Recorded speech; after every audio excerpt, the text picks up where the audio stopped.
Pryde's Picks is spoiler heavy and full of crude language. I swear like a sailor, and Lockheed's no better. Consider yourself warned.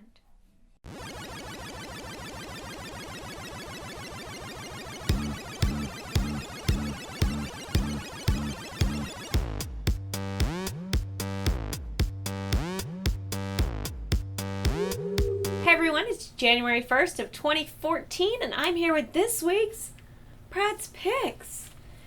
This week we have very little from Marvel, a butt ton of DC and Dark Horse comics, and then we'll wrap it up with something from Dynamite. First up is Guardians of the Galaxy issue 10. This book doesn't have much going on except for the fact that Gamora and Angela team up and start fighting to save these sad alien refugees, and those girls together are kind of badass. The issue itself, not a life changer, so I'm gonna say read it on the shelf and buy something good. That's all for Marvel. We're gonna kick it off with DC's Batman the Dark Knight issue 26. Now this issue is called Voiceless, and it almost stands as a standalone issue. It's got Batman on the cover, he's in chains, a little tape on his mouth, and I was like, S&M Batman, fuck yeah! Not exactly what happens. The one thing I did like about this book is that there's no speech. It's all just movement, it's all just action. It's a very quick read, and it's this refugee and her family, and she is brought into slavery, and she's just trying to save her children. Her baby dies in like the first page. You see this woman get whisked away, and she ends up going somewhere else. She gets taken into slavery. Her kid gets taken into a child workforce. And life sucks. The little girl's always crying and really sad. And then Batman sees what's going on, and Batman does not like it. And he shows up, and he makes the world a better place. It's touching. It's a really touching standalone Batman issue, so I say buy it now. Next up is Superman Unchained issue 5. And now Superman Unchained has been kind of a pitter-patter for me. Part of me enjoys it. Part of me gets really bored. All this stuff with Wraith and the government. I don't really care about it. I don't care about General Lane. It's boring. But Wraith and Superman have teamed up right now, and in the end, Wraith isn't really teaming up with him. He's kind of screwing him over. Meanwhile, Lois has something going on across the world. They're trying to find her. She is basically in the clutches of this megalomaniac who thinks that he can just take over the world and kind of crush everybody in his wake. And for some reason, he thinks that he needs to tell his story to Lois. And Lois is kind of blowing him off, doesn't really care, but he's got her captured. The best part of this book is that the pattern of action is paired with a flashback of Clark's childhood when he's playing outside with Lana. And the jumping back and forth between the two was very exciting, and it mirrored his past a lot, and I could really enjoy that part of the book. It was artistic, it was thoughtful, provoking. I'm going to say, now wait for the trade. Read it on the shelf. I'm not loving this enough to buy the trade, but I would read it on the shelf and then buy something like Batman the Dark Knight. Let's skip ahead to Forever Evil 26 Justice League. This book is all from Cyborg's point of view, and this isn't the Cyborg of our verse, it's the Cyborg of a parallel universe. He is curious about the crime syndicate. He has turned himself into like 100% cyborg and basically cut out all of him that was human, and he wants to feel. That's his problem, which that is pretty fucking lame. I don't care about this whole reliving data, trying to have emotions and get an emotion chip bullshit.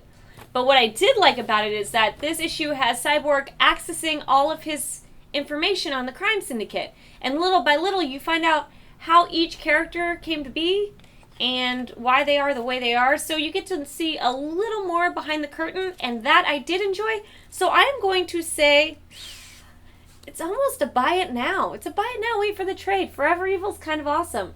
So if you want to know their backstories, buy it now. If you can stand to wait for the trade. We are going to move on to Injustice Gods Among Us issue 12.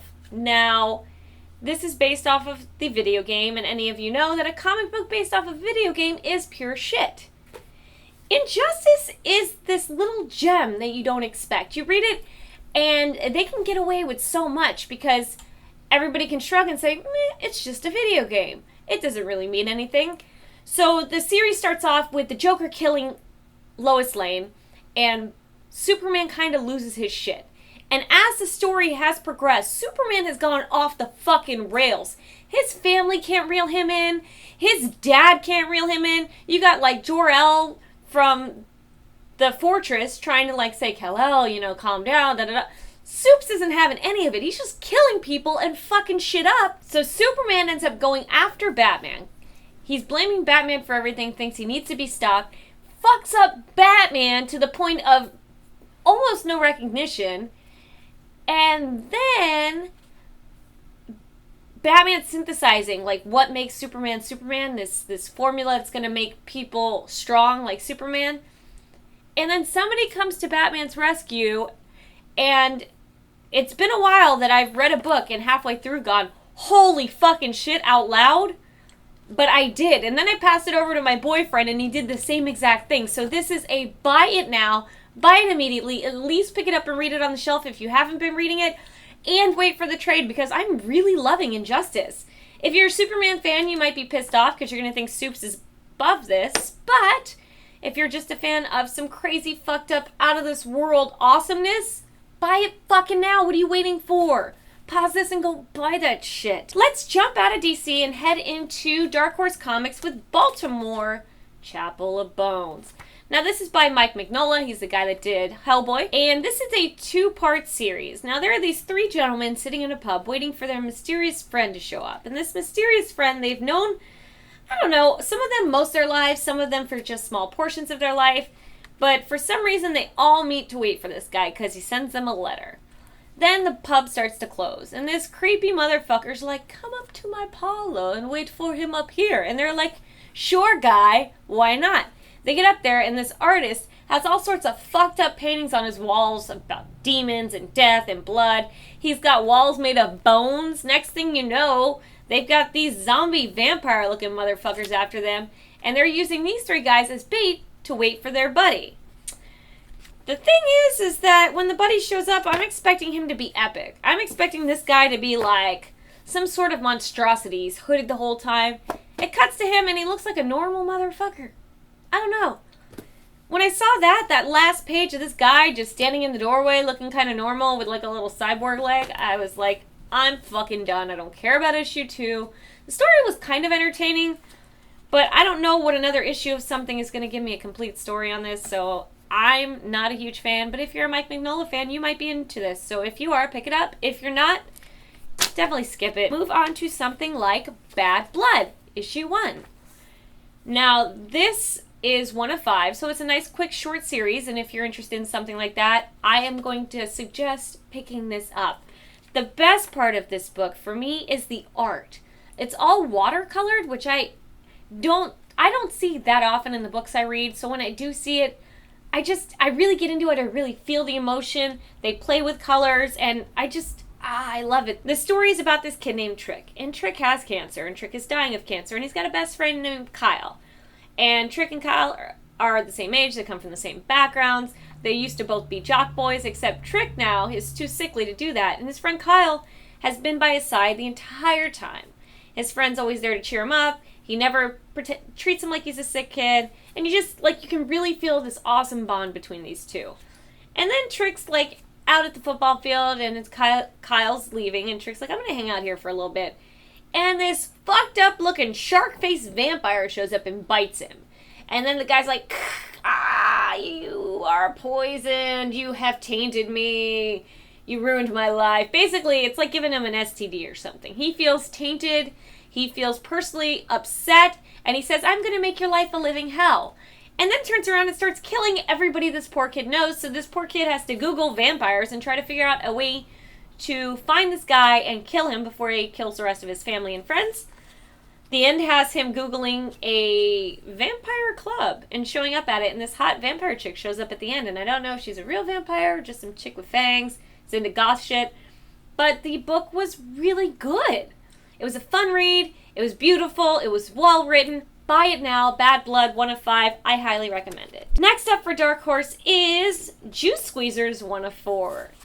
The art in this book is your typical new comic book art. It's basic colors, basic lines, simple, Not horrible to look at, not awesome to look at. It's just there. It's about these tweens, these kids, and apparently in their town, bugs live underneath their town and have been burrowing and making these tunnels and running over the town. Every so often, they'll just pick a spot, overrun it, kill people. So these kids are small enough to make it into the tunnels, so the coach sends them into the tunnels to squish bugs. That's what they do. They squish the bugs, they kill them, they try to stop them from overpopulating and coming back up and killing everybody in the town. Now, this one boy and his dad have moved into this farm, and apparently this farm a few years ago was overrun by bugs, and the farmer and his family died. And they put it, they locked it down, they closed it so nobody would ever go there again. The bank got a hold of it, resold it before the town knew what was up. So now these kids are supposed to try to protect this young boy and his father from what is going on underneath them. It's a fun read, it's a fun book. It's good for kids. If you have tweens or kids, I think it would be something fun for them. I'm going to say read it on the shelf. If you enjoy it, then definitely pick up the series. If not, it's definitely not a bad blood kind of read, but it's fun and it's different and it's cute. We are going to wrap up this week with a book from Dynamite Comics, and this book is The Twilight Zone. And I'm old enough to remember The Twilight Zone. I watched The Twilight Zone, and half the time I liked it and half the time I thought it was stupid. So while I was reading this issue, I was thinking it's kind of stupid. There's this young guy in financials and this business, and he's like a big baller, right? He's got a hot chick. He's got a chick on the side of his hot chick, and he's rich as fuck. And it turns out he's been skimming off the top and sending money into secret funds, and his life is about to catch up to him. They're about to figure out what he's doing, and he's about to get, the government and everybody coming after him. So he's approached by this gentleman, and this gentleman's like, hey, I have a way for you to get out. He's like, you're about to be found out. He's like, but if you take this pill, it will change you physically. They will never find you again. The only thing is you have to give us all the money you've made. But on top of that, we will set money aside for you in an account, so you won't be wanting for anything. But you can't access your old life or anything like that ever again. The guy's like, I'm about to be found out. I don't want to go to jail, so maybe I'll try this out.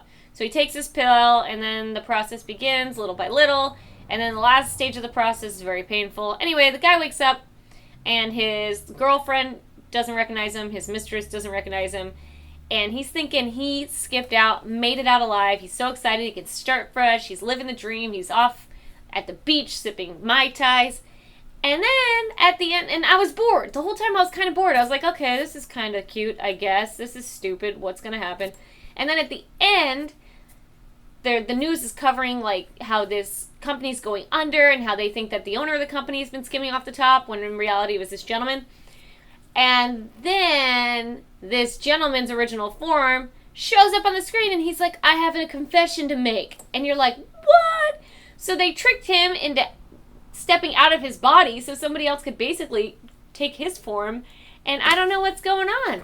It was interesting. The end, the twist in true Twilight Zone fashion was actually what hooked me into the rest of the book. I will read the next issue. And if you're a fan of the Twilight Zone, you should definitely give it a try. That's it for Pryde's Picks this week. It is a new year, and with it, I am promising you a lot more stuff on my YouTube channel. I'm going to do weekly streams. I'm going to be doing my Pryde's Picks, obviously. Booty Bins will still continue. And I'm going to probably do some little videos called F and Off Topic, which is basically going to be me ranting about anything under the sun. Whether it's geek-related or not, or me just bitching about work, I figure a little minute, 2 minutes of me just ranting about stupid shit it's my channel. I'll do what I want. So keep an eye out for that. And if you like it, awesome. If you don't like it, just skip it and keep watching the Pryde's Picks.